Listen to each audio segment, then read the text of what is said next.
Chelsea are moving in ways that I've never seen them move before. Now, I'm not talking about since Roman Abramovich era. No, that these new owners send these men them talk over, right? I'm seeing Chelsea move like this particular summer window in ways that I'm never saying. We signing Unk. We're not just signing experienced player. At this point, we graduated from signing like it's that we left from the kids. We didn't even go to the middle. We went straight to signing Unk, and not just that, but just like the confident level that Chelsea is moving with in the transfer market. Right? I read it as a Chelsea fan. Now I wonder why it's taking them 4 years. 4 years. 4 years we had to suffer, go through pains and affliction. That this thing, oh my God, it's that we were experiencing, I don't know, the plague. It's like one disease or one pain after the other. It's just it keep happening like that. Yeah, that's what they were putting us through. But the way Chelsea is moving, Enzo Fernandez, they giving a deadline for Enzo Fernandez. We're being linked with Alex Scott, Jackson, right? Potential exit, potential stay, and we'll come to that. Malo Gusto as well. But let's still, ladies and gentlemen, before we get into that, welcome to Famous Football. I'm your host, Nate. Let's talk football. Enzo Fernandez, yeah? Yesterday, right? This bomber, right? Exclusive breaking came out. And here is it. Chelsea have set a deadline of 5 p.m. UK time on Friday for Manchester City or any other club to submit a £120 million net bid for Enzo Fernandez. Okay, right? And now we already know the reason why Chelsea is doing it, right? Because we'll talk about it in previous video. Chelsea wants to have that 24-25 man roster, right?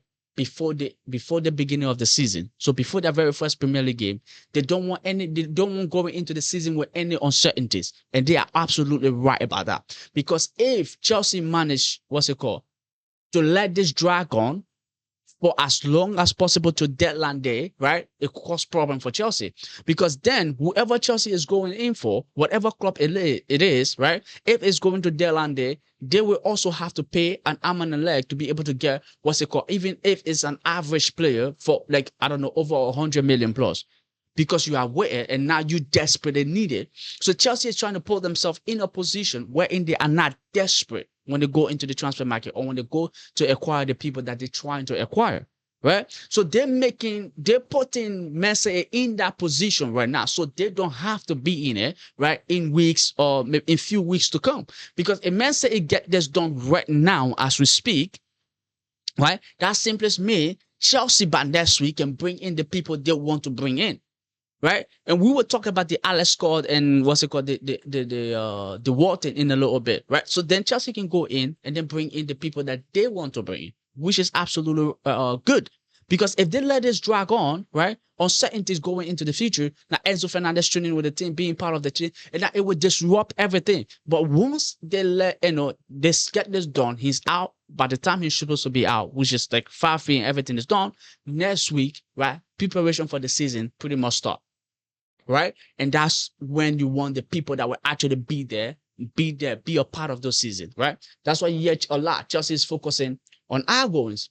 And then this morning, while we all here, right, this one also came out. And here is it. Breaking.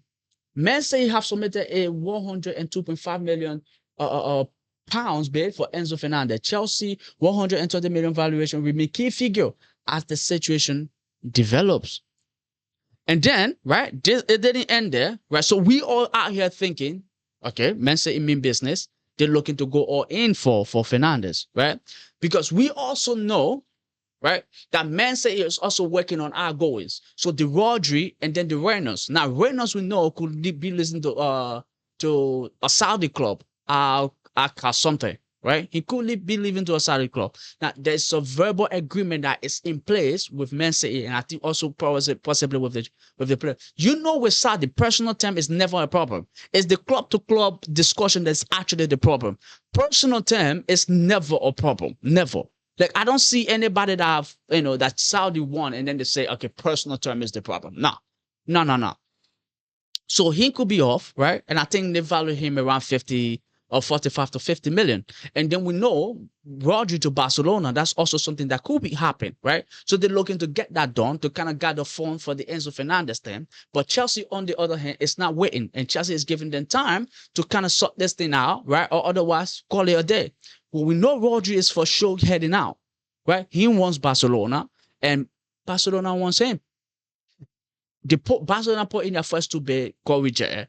They come in with a third bid, I think 60 million plus 10 million add-on. So it was like a 70 million package in total, right? But we know Man City is also holding out for around 80 million. Maybe they might bargain for the 70 and Barcelona might get their way. But this came out, right, that they have put in this bid. And then Fabrizio, right? And then Fabrizio came out with this. Chelsea are yet to receive any official bid for Enzo Fernandez as of 4 p.m. UK time today, 24 hours before the deadline for the exit. Chelsea do not change their stance on 120 million pounds net, no euros, and with payment terms details clarified to all parties already since May.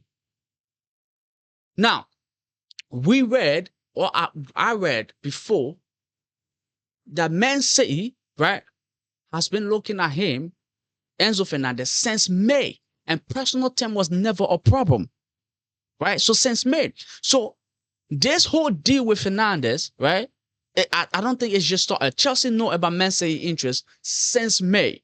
Since May. Right?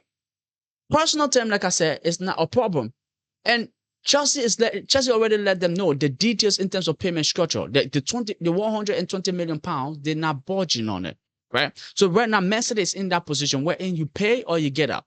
And it's been reported, Chelsea don't mind keeping the players. Xabi Alonso has spoken to him. Xabi is open to keeping him. Xabi wants him to stay, right? But equally so, Xabi is not so like, he has to stay. That if he doesn't stay, it's the end of the world.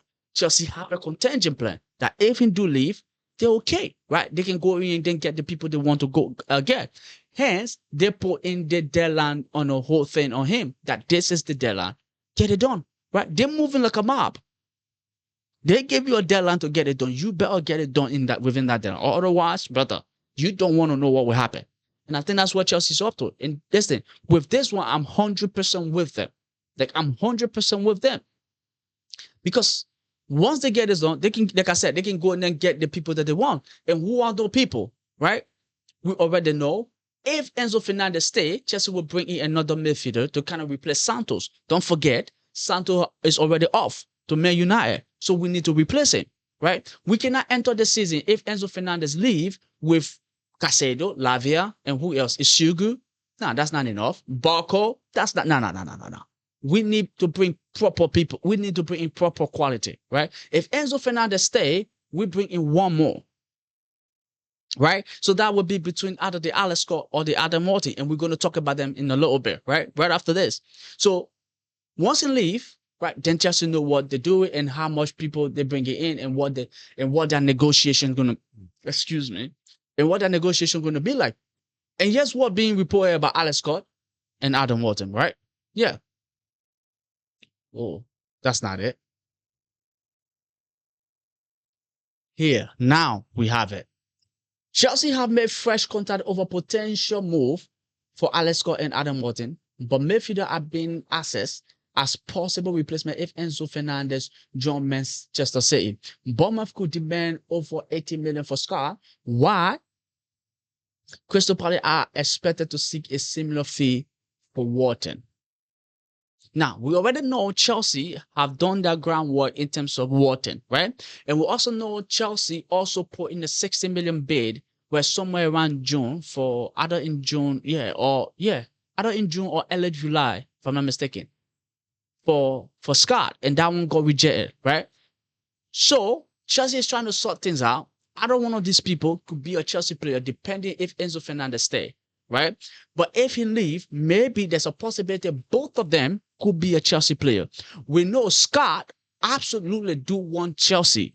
Wharton, on the other hand, we know is open to the move. Like I said, Chelsea have already done their groundwork, right? Personal term, will not be an issue. And I don't think personal thing with Scott will also be an issue. I don't think so.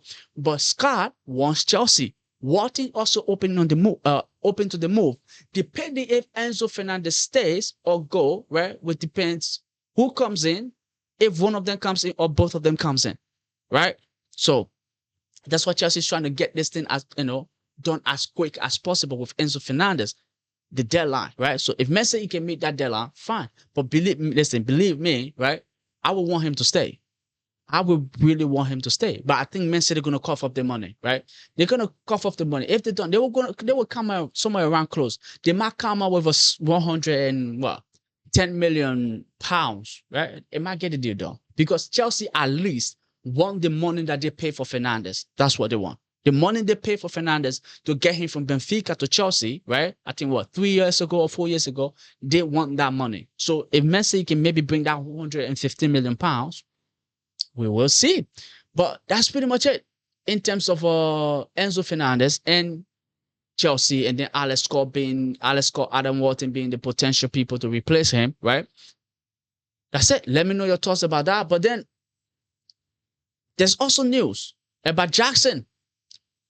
Jackson is linked with Aston Villa, right? When we went to do the whole Morgan Rogers deal, when Chelsea went there, right? Jackson was discussed. Garnacho was discussed. Garnacho is already out there on loan, right? Now, Jackson is another person that was discussed. He worked with Unai Emery at Villa. I say Villa. Villarreal, right? Basically. Right? Villarreal. That's where we got Jackson from. Now, Unai Emery is looking for a reunion. By the way, speaking of Villa, that 17 years old kid isn't actually 17 years old. Jesus Christ. But Jackson could be heading there. Now, we know Chelsea value him around 65 million, right? And the link has been there, but I think they've been waiting for a certain amount of this to pass, or otherwise it would be almost like a swap deal, right? And they don't want it to be a swap deal. They want it to be a two separate deal. So Villa definitely do want Jackson. And the thing here is this, right? As much as Villa want Jackson, and Jackson is potentially open to the move, and then this is also being reported about Jackson. Here is it. Nicolas Jackson is open to staying at Chelsea and fighting for his spot under Xabi Alonso. He is aware there is strong interest from Aston Villa and an unnamed club in Spain, but want to stay and fight. This is good. Now, the reason why I said this is good, not so much that, Jackson staying would be the greatest thing that ever happened on the planet. No, that's not it. The reason why I'm saying this is good, right, is from the point that the fact that more players coming out from the camp, from Chelsea, camp, saying that they want to stay, that kind of tells you, right, at least to understand that they believe that they have, right, in the team, in the manager, in the coaching staff, in the project, right, at least there is this, I would say, a revival, right? It's like they feel revived, they feel renewed, right? Within the squad, and every one of them, and it's looking forward to the new season with high hope, high expectation, believing that something actually could happen, right? Because every one of them that come out to talk about, the new manager, the new project, its status and everything, they all seem to talk from a place of confidence, right? Like Sanchez came out and he talked about, I'm excited for the new season. I'm looking forward to it. Now, even him, right? Talk from the plan for the place where he is like, there's uncertainties around in his future, right? Because when he mentioned everybody in the Premier League know what I can do and what I can do, right? There's no need to mention that.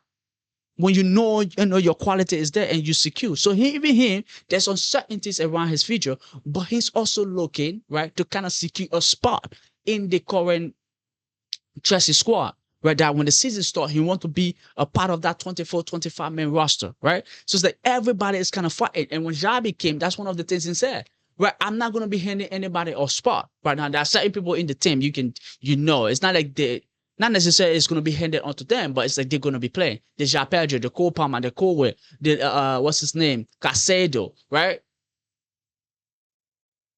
Those people, right? It's like proper quality, right? The rest you have to kind of fight here and there to be able to get in. Maybe Lacroix and Morgan Rogers, right? So it's like 6-7 people of there you kind of expect at least from the start of the season. But Jackson saying he wants to stay. The truth is, I'm not against Jackson staying. I'm open to the idea of having Jackson stay at Chelsea. Because I genuinely think with this Xabi Alonso system and what Xabi Alonso can do, with Xabi Alonso's system, the 3-4-3, I think Jassy could come in handy in there. That for some reason, I just believe he could come in handy. Because right now, we don't have Jackson as our main center forward or the man that we're expecting goals from. We're not. He's not. He's not that guy. Ja Pedro is the man leading the front line. He is the man. The front line, he is the man leading the front line. Right? And that's where we're looking to get our goals from. But now having someone like Jassy in the squad, on the bench as an option, this is something we can count on. Now, I'm not looking at him as somebody that's going to give me a whole bunch of goals. But one thing I rate him for is his link-up play and what he can do in terms of coming deep, grabbing the ball, driving with it. He has that quality about him. And sometimes those things can come in handy. Right? Because imagine a situation wherein we play in the back four. Right? Cole Palmer goes to the right. Maybe Ja Pedro in the 10. And what's his name? Jackson off from Morgan Rogers on the other side, right? That's a good front line. That's a good front. Front four or whatever you want to call it. We already know he has that relationship with Palmer. Now he can also build that relationship with Pedro as well. And that's good. That is very good. But we will see. Let's see. Again, Jackson leaving. I think he's going to leave, right? To Aston Villa, he will be off to Aston Villa. The fee will be settled, 60, 65 million. He's going to be gone. I don't really see Jackson staying, right? I really don't. But like I said, I personally will be open to the move, right? If he gets to stay. But that's it for Jackson. Let me know your thoughts. What's your opinion on him? Stay, goes, don't care. Absolutely let's go. Absolutely get out. Stay, right? Let me know your thoughts about that. Much appreciated. Now, Gusto, right? It's another person too that his entire future or his entire thing, like Enzo Fernandez, is uncertain. We don't know if he's staying. We don't know if he's going. Now, there are three people, right? There are two people, we kind of know for sure will be going. Jackson, Delap, Bade Deshi, Disasi, Dawson, right? Those are the people like we get up and go. Now, maybe Jackson, I'll say most of all 50-50 was sitting on the fence about it. But the rest would definitely want to out. But then there's this group of people, the Enzo Fernandez, the Neto, and the Gusto. We don't know. We don't know. Like 1 minute they're staying, the next minute they're out. Right? So we don't know. The next minute they're part of Xabi Alonso plan. The next minute they're out. So Gusto is another one. We don't really know where we all stand. Where Gusto stand with Chelsea, if he's staying or he's going. And then this came out about Gusto. Breaking. Liverpool are considering a move for Chelsea defender Malo Gusto this summer. And this is interesting because Liverpool was never linked with him before. It was PSG, Man City, right? I can't really think about another club, but those two clubs were basically the two that actually do want him, or do want him, right? We know Man City can pay up, so they probably will back out of it. Now, they're coming in, and Chelsea wants 75 million for Gusto. And I think a 60 million will get the deal done. Let's be honest, yeah. Yeah, you're not paying 75 million for Gusto. Or 60 million will get the deal done, right? That's interesting. But the thing is this. If Gusto leaves, I think Chelsea have to go and get in another centre-back. And the reason why I'm calling for another centre-back is this. We cannot go into the season with Reece James and what's his name? Fofana. As the other two centre-back that could cover in that position. No, brother, please. Reece James injury prone, Fofana injury prone, right? The both of them can get out at any single time. So we would definitely need to go out and bring somebody in. Now, the reason why I'm not calling for another right back, because we already have Palestra, we have Reece James, and we have Acheampong that could fit in that position. And we also know Acheampong and Reece James can also fit up in that right centre-back position as well. Right, we've seen Reece James play there. We've seen Acheampong play there, and the both of them can also play on that wing back or right back or full back position. Reece James we know can for sure play there. We already know Reece James can also play in midfield, right? So he kind of give a 3-in-1. Acheampong can play, in that position as well. So great. But if Gusto leave, we will need another centre back. Now, if Gusto doesn't leave, there isn't so much of a pressure no more. We can kind of take our time with what's his name. Reece James, right? He's our captain. He's going to have to play, but we're going to have to take our time with it, and we will see how things end out from there. But ladies and gentlemen, that's pretty much about it. Let me know your thoughts down below. Gusto stay, Gusto out. What's your plan for him? And if he go, do you think we should get another center back or another fullback? Let me know your thoughts about that. And then Enzo Fernandez, how do you think this whole thing's gonna end out, right? And Alex Scott and Adam Wharton, would you take both of them or one of them? And which one of it would you take, right? And let me know your thoughts about that. And Jackson, right? Let's see. I know a lot of us saying on the fence. Let me know your thoughts about that. I would really, really want to hear it. Yeah. Where would you want Jackson staying? So let me know your thoughts down below, ladies and gentlemen. Much appreciated. See you in the next video. Don't forget to hit the like, hit the subscribe. There's a lot coming your way. Yeah.